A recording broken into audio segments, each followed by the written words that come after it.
I'm Speaking of also things, desperate for the return of Marvel movies. However, this is not a decision I agree with in the slightest, Disney. Bob Chapek, the CEO of Disney, once again showing his greedy side, and I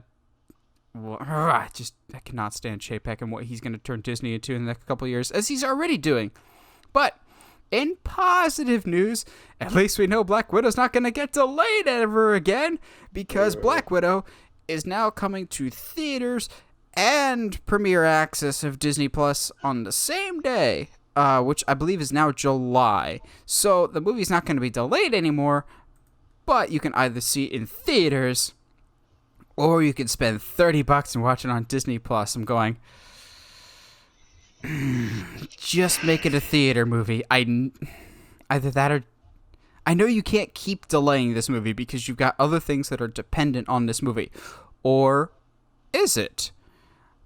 I've always kind of thought this movie doesn't really impact the larger universe, and I've always questioned the decision for this to be the first movie of Phase 4, but maybe there is some key details in this that we need in order to go forward, but I'm still not convinced that there is. I still don't agree with this decision. However, there's a couple other movies that got shifted around. We now have Cruella will now also be a theatrical release as well as a premiere access. I was under the impression that was going to be a Disney Plus movie, just like cold turkey, just full stop. yeah, And then Luca, the one about the two boys that are actually mermaids, that is now going to be just a Disney Plus exclusive. And the creators of Luca are not too happy about that, looking at Cruella and Black Widow and going, well, why do people have to pay to see that movie, but we're the ones that's free? So yeah, I get their frustration. I think that more comes down to maybe they were not made aware. I think if there's better communication on Disney's side, I'm looking forward to new movies. I just don't think this was the right way to go about things. You see it any different? no, I agree. Because literally the only reason I haven't watched Raya yet is because it's still in the $30 thing. Yeah, I think Disney is still going to keep trying it like 2 or 3 more times, and if it really is not working for them, then they might just go, okay, we're out of the pandemic. We're sorry we tried this, because it blew up in their face on Mulan. It really did.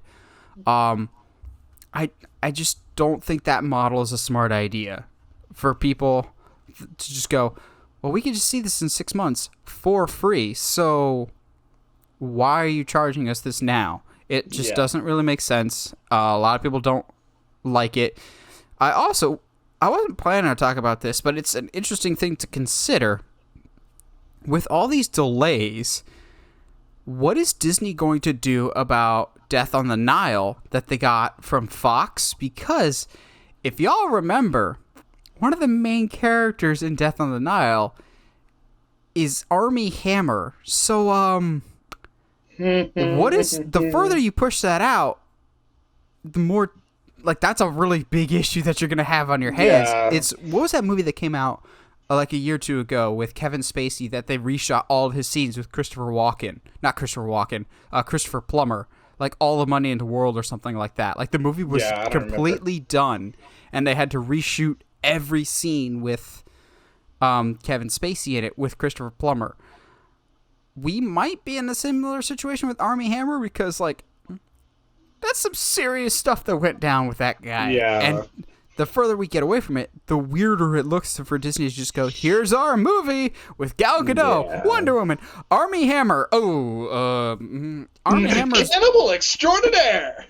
he's been replaced by Shia LaBeouf, the other cannibal, except he's an actual cannibal. Which one's the actual cannibal here? We don't know. We don't know. So yeah, I think there's just a lot of questionable decisions that I think Disney's making right now. Get it back to Black Widow. I'm excited this thing is finally coming out. Yes. Are you excited for this movie, Josh? Are you kind of like me of I'm looking forward to it, but I'm also looking forward to getting it out of the way, as bad as that Yeah. sounds? And I feel bad about saying that too, of like, can we just get this over with, please? Like, I want to see it. There's no air about it to be like, hey, this is going to add to the lore. This is like, an adventure. I want to see Taskmaster finally, please.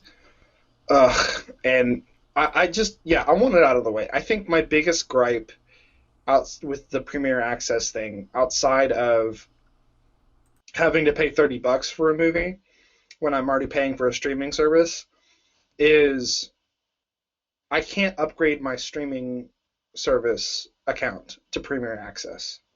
You know what I mean? It's not like I can just be like, oh, cool, I'll just add $5 a month and um, then I can watch these movies and not pay the $30.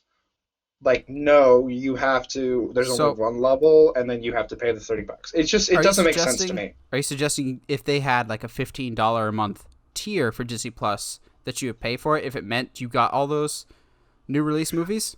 I mean, A to tiered me, system? yeah. I mean, I don't see why you wouldn't.